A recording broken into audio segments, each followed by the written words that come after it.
Hi guys, finally got around to actually making this video. I'm joined by my client Robbie, who's obviously we're how many weeks post show now? A good 6 weeks or so? 6 weeks right now. Yeah, so 6 weeks post show, but we're just going to go through a rundown of his prep, kind of similar to the video that I made, just what went well, his kind of experience, what he learned from the prep itself, and then what our next sort of steps are. So we started, Robbie, what was it, back in May, or sort of before that? It was before lockdown, wasn't it? It was right before the start of the first, the end of the lockdown or something. It was, what was it, March? Oh, it was around about March that we actually started. Yeah, so it was around March last year. We did that in March. We did a stint at home, didn't we? I think we did a brief, it was only like a 4-week mini cut or something like that initially. Because I must have been sitting around 99 kilos or something like that. You were, yeah. So I think initially body composition wasn't in the best places to start. It was a little bit high. Yeah. I think it was a little bit high. So we initially ran that little bit of a mini cut just to tidy things up a little bit. I think it was about 4 weeks that we did that, and then from there, then we went to grow slightly. Well, not really even so much grow, just kind of get into a better place with calorie wise and whatnot before the start of prep. I think that was another maybe about 4 weeks or something. That's like right. That. So we kind of ran that mini cut to begin with. And then we were basically from there, we weren't going to grow in the space of 4 or 5 weeks, but we did want to build calories up to sort of a better start point for you for going into the start of your prep. A starting point, definitely. Exactly, and then so that was one thing we kind of made sure, like we knew we were going to do a long prep. It was about sort of 21, a bit over 20 weeks, sort of similar to mine. It was about 20 weeks or something. 20 weeks, I yeah. get extended as time went on, so it was second show. I think that's like probably a good bit of advice if you're doing it for the first time. Like, give yourself plenty of time. Just in terms as well as like coming out off that prep, you're less likely to do a really harsh cut and then come off the back of it looking to like your appetite in a really high place, and then there's the risk of binging, etc., etc. Taking your time, you actually probably absorb and learn a lot more as well. Oh, for sure, definitely. Rather than just rapidly coming down. Exactly. Yeah, and as well when you're doing your first one as well, we want to try and hold as much muscle. You're probably not going to be. We know we can still put muscle on a lot of muscle on your frame.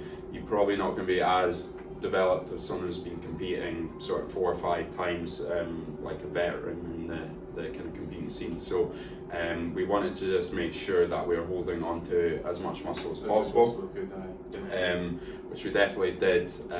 So yeah, just Robbie, talk to me about your kind of like the journey itself. What was your experience through that whole prep? It's a bit of a weird one, I suppose, because when I think back to last year, the only thing I can really think about is being in prep, and for a large portion of the prep, I was so tunnel visioned that like that period of time doesn't actually particularly stick out in my brain because I was just so focused on the goal, and then it's more sort of that final, explosion when you hit the stage and everything all culminates in one experience. That's what sticks out in my mind. But if I had to break it down, I can remember it specifically in stages.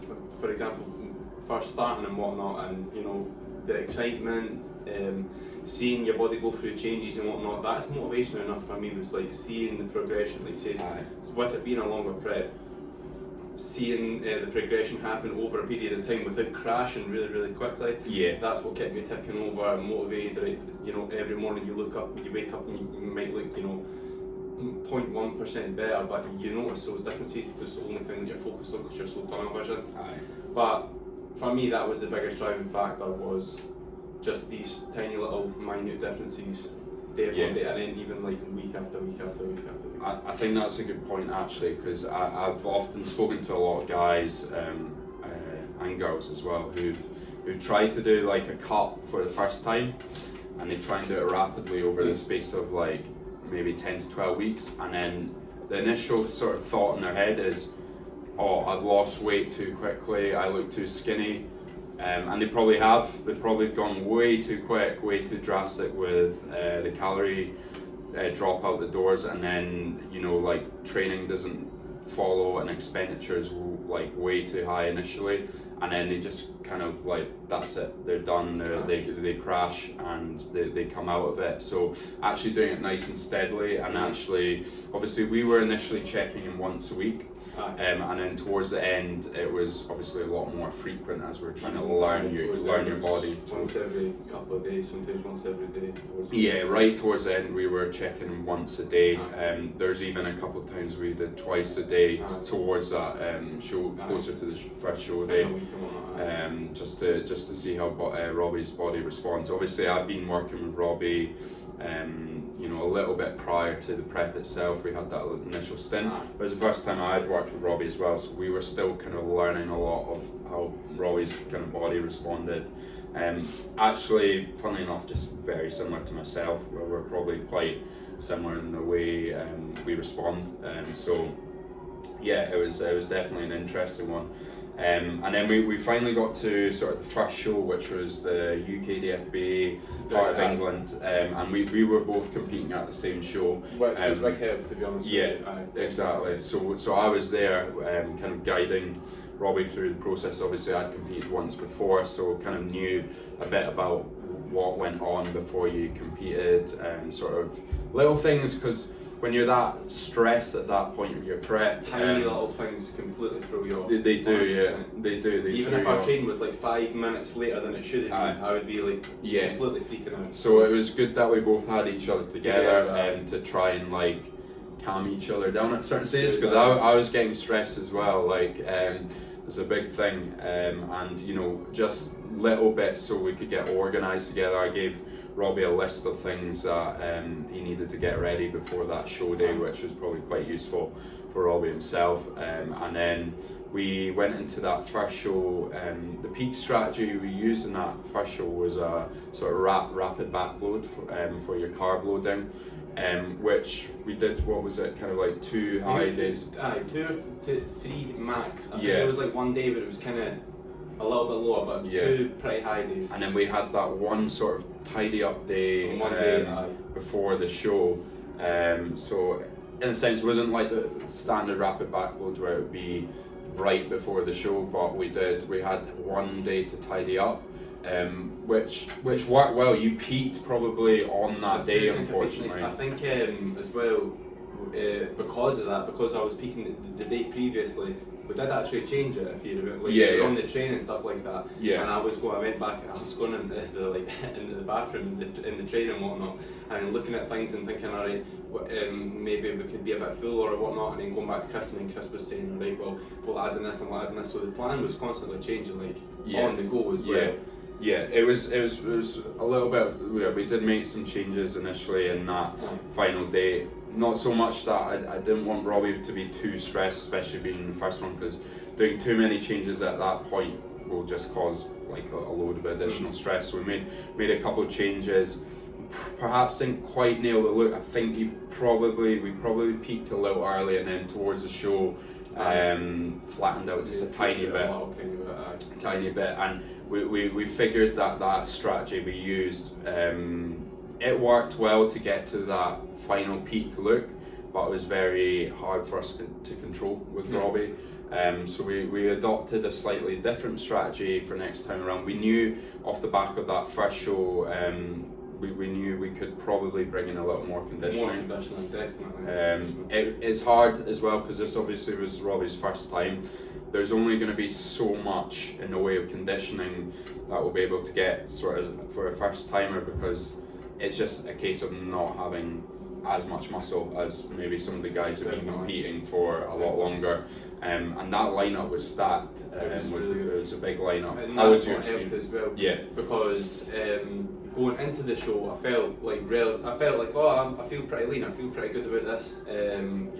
I felt confident and whatnot. Yeah. And standing next to the guys with maybe a bit more experience and whatnot, and seeing like the difference in just like muscle tissue, how much muscle tissue they had in comparison to me, but also the level of conditioning. Yeah. So that's what kind of made me want to do the next show as well. Exactly. Because even though I knew we didn't build any more muscle before the next show, I felt, well, at least I can maybe look better. Maybe I can get a little bit leaner. And then, I would feel a bit better about that. Exactly. I honestly think when I saw the stage shots, Robbie was like super close and like the lineup in that show was good. It was a good, really good standard, really high standard. It was good to go against though. Definitely. Exactly. It's eye-opening for sure. Exactly, and I don't think Robbie was particularly like blown out the water and as such. You were definitely in the runnings of that. We said we were probably in that top 5 spot there, so we probably just missed out on that placing because I think it was the top 4 that they took to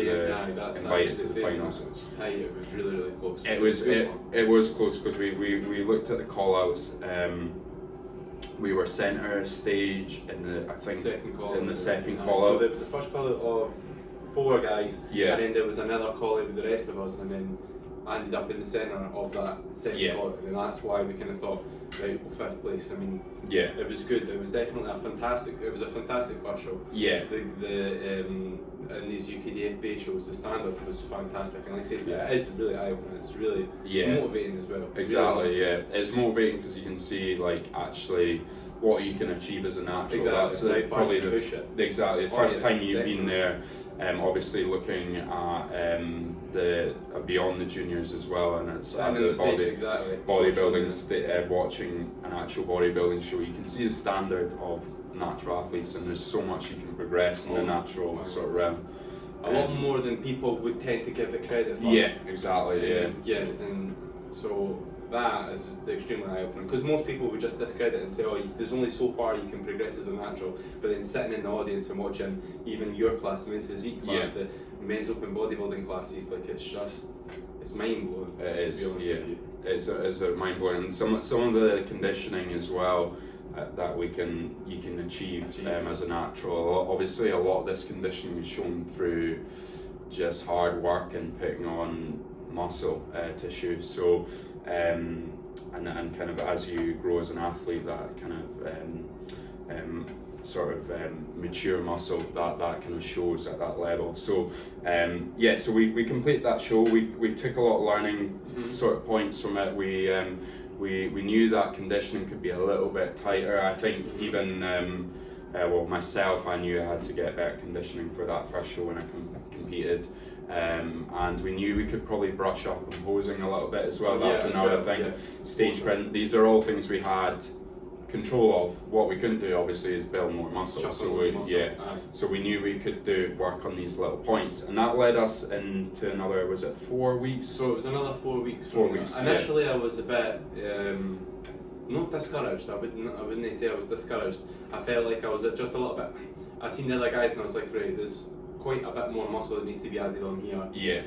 I was just thinking I would like to just get into the off season, and then it was kind of like on the journey home.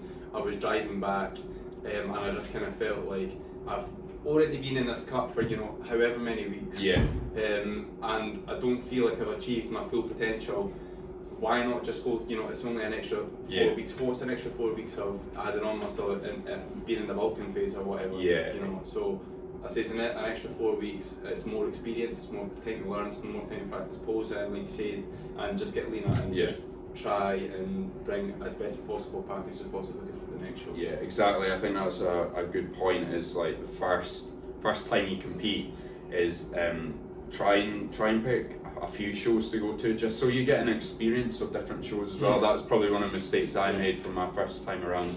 I only did the one show, so I didn't actually have a full appreciation of what other federations were like to compete with, and that kind of it gives you more experience. If you're already there, why not go for a few more? So we did that WNBF show, which was 4 weeks later. We definitely brought a little bit more condition. We had to do a little bit more of a dig for that show. Those last 4 weeks, the 4 weeks between the UKDFA one and the WNBF one were probably the hardest 4 weeks of the prep. All in all, 100%. Absolutely, yeah. You'll also find that between those little gaps between shows are pretty tough, to be honest with you. Definitely. The digs that you have to go through to get to those to peak for those sort of final shows are challenging, but that's part of the experience of prep and I would say the enjoyment of it as well, even though it's like it was a fun 4 weeks. Yeah. So apologies guys, we had a little bit of an interruption there. We were at the WNBF show.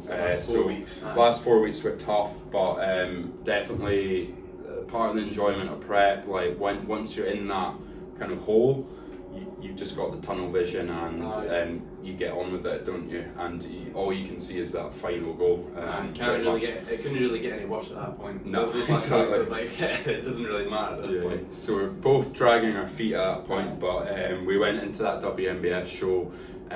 Chose a different strategy, peaking that time as a linear load, and we had far more control over your look that time, and I think we couldn't have peaked any better for that show.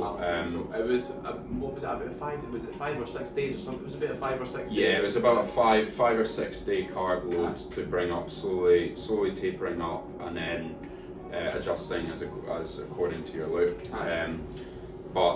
Tell me about your experience at the WNBF. The WNBF show was a really weird one because, like Chris was saying as well, it's good to get experience from different federations and stuff like that and seeing how it's run differently, because it was very different. It was different. So the UKDFBA one was quite a long show. It took considerably longer to get through. I think there was a lot more athletes as well, but it was very kind of, you had plenty of time to get ready and plenty of time to figure out what the plan was and going onto the stage and whatnot. Like obviously even at the UKDFBA one, I was quite early on the stage, but even then I still had plenty of time to get ready, and I kind of knew when I was going to be on the stage. Yeah. The WNBF one, it was very fast. It was a lot faster. Now it wasn't necessarily a bad thing because the show was done pretty quickly and we weren't there till 11 o'clock at night. Mm-hmm. But I felt quite flustered, particularly at the prejudging, because it was split into two as well. It was the UKDFBA one. I was on stage, went on stage, we did the comparisons, we went backstage for a second, and then each one of us went on for the individual posing, and then the awards, and then the WNBF one was split into two, so there was one earlier on, and then there was one in the afternoon, so prejudging, and then we were back on later on to do the individual posing. So the initial prejudging came out of nowhere. I was like the 3rd or 4th class, so going by the UKDFBA like sort of time frame, I was thinking maybe we had like an hour here or something like that, at least kind of an hour, and in the end only ended up having must have been about 20 minutes. We were literally just got upstairs into the sort of the athletes sort of room, and was thinking, right, it's maybe time to get a bit of food in us and whatnot, and then just got called downstairs, quickly ran downstairs, pumped up as quickly as we could, and we were on stage, and then just like that. And then that's experience as well though, because I think in the future I would be a lot more prepared for something like that, and I would be ready for any of those kind of situations. So it's good to have that experience, but at the time I was just very much, it was just very boom boom boom, here I am, I'm upstairs and I'm straight out onto the stage, and it kind of affected my stage presence, I felt, in a way, because I felt so kind of, I didn't feel defeated, but I just felt a bit like, oh geez, here I am, I'm out on stage against these guys, all these guys are ready, and I was almost running out onto the stage to catch up with them. That's how it felt. But then in the evening it went quite a bit smoother. We had a bit more time. I had a bit more time to kick my feet up. We ended up just staying downstairs in the evening and get some food in, fill up a little bit, do a little bit of pumping up and whatnot. And then in the evening for the individual posing, I was much more excited, much happier. I felt that the posing was 10 times better, just because it felt so much more natural as well. With my posing routine, since I had an extra 4 weeks to practice it, I was practicing it, every single day. I think the posing can always be better. I think it definitely gets overlooked, but I felt a little bit more redeemed after the posing routine. I felt like I had done myself proud, done myself a much better job than I had done in the prejudging anyway. So I felt I had went off stage a lot happier in the evening than I had in the morning. Yeah, that was a learning curve for me as a coach, but also probably for the federation itself, because it was a relatively, obviously it was the first time a WNBF UK show had been put on, so there's probably small tweaks with the sort of communication and organisation on their behalf as well. So we can't entirely put the blame on us, but like the show itself was like, for our first show, was like amazing. Like production, the production, the stage.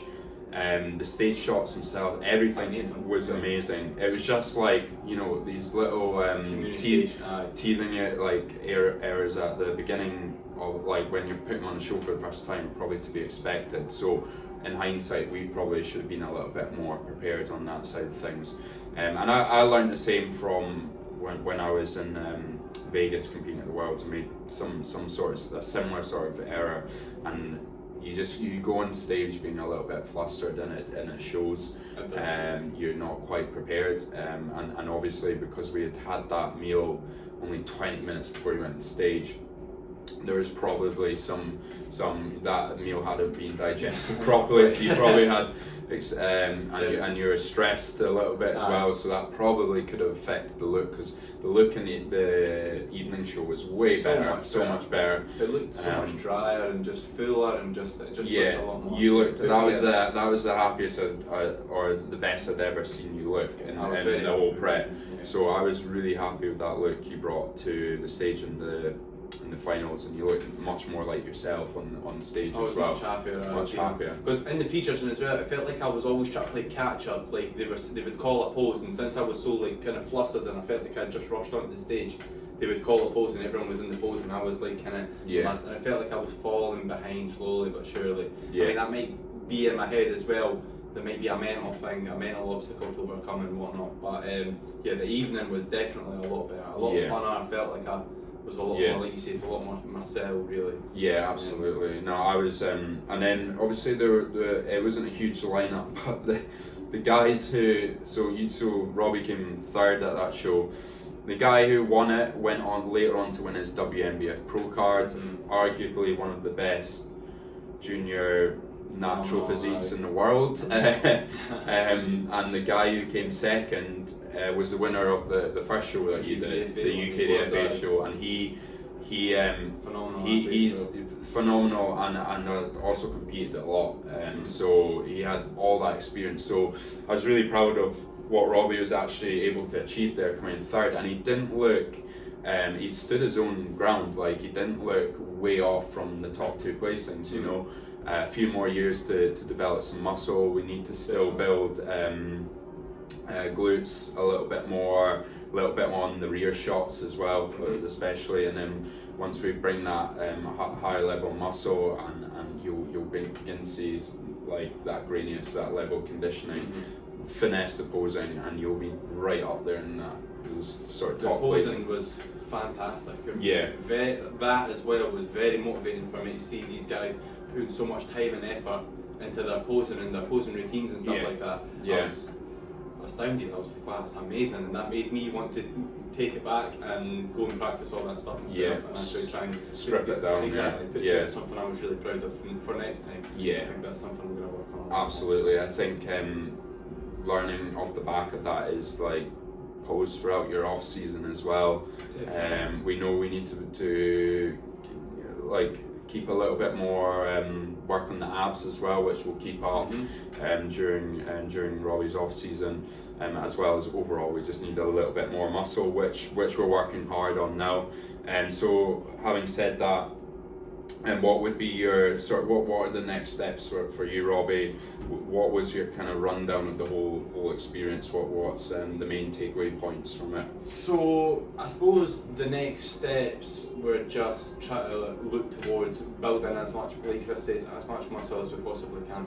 And obviously there is weak areas, there are areas that are weaker than others, but I think overall the entire physique just needs to come up. There needs to be more muscle in all areas.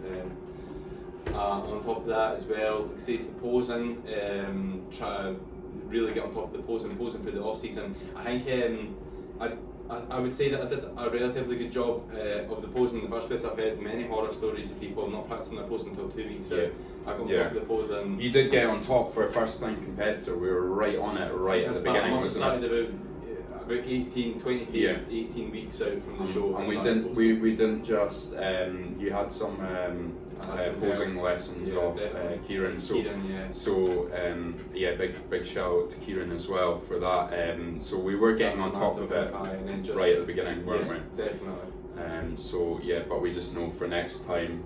Just need more finesse. It's like anything in this journey. There's always a next level up, and you should always be striving for that next level up. So, yeah, absolutely.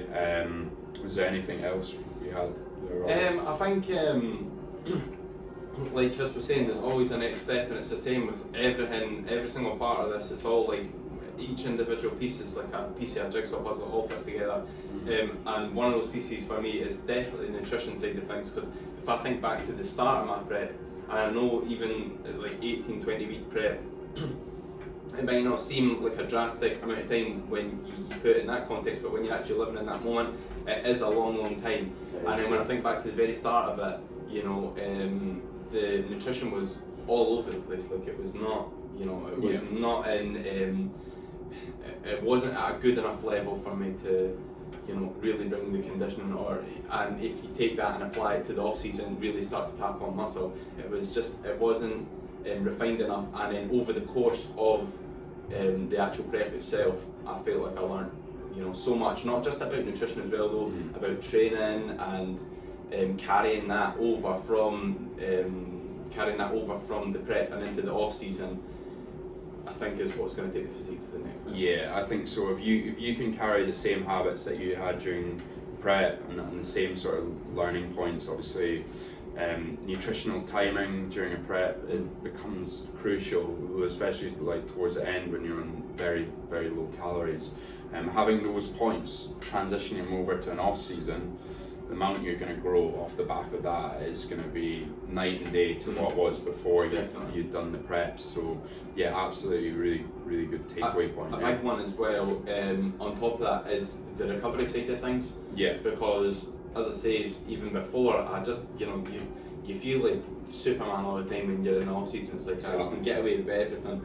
You know, it'd be nights where I was only getting, you know, 6 hours of sleep, and that's, I mean, I suppose that's part and parcel of just everyday life. There's going to be nights when you don't have enough time to actually get, you know, your 8 hours, 9 hours of sleep. But as prep was continuing, I was always emphasising more and more and more on sleep. And then because of that, I hear a lot of people say like, oh, my sleep in the prep, it got worse and worse, and I was only sleeping for however many hours. For me, I felt like my sleep was getting better because instead of going to bed later and later, I was going to bed earlier and earlier and earlier, so that I could just be always on the ball with that routine. I would get up at the crack of dawn, but then I would be in bed, you know, for the back of 9, coming up for 10 o'clock. I would eat my last meal, and then that would be me in bed, time to recover. And then obviously in prep, those are like the tiny little things that's going to keep you ticking over and stop you from turning into a walking zombie. But then going into off season, carrying those same sorts of habits over, that's what's going to help me build the muscle and actually, you know,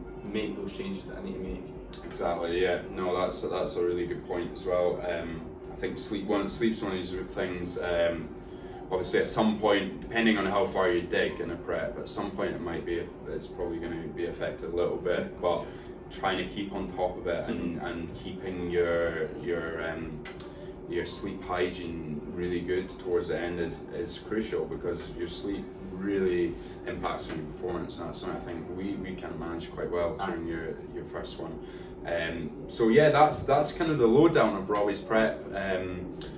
We now move into, obviously we've been in the sort of recovery phase for a little bit, and we're probably just coming out of that now, where we're kind of heading really into some good performance at the gym, but it has taken a while, and especially do quite a long prep and shows back to back, it does take time to come out.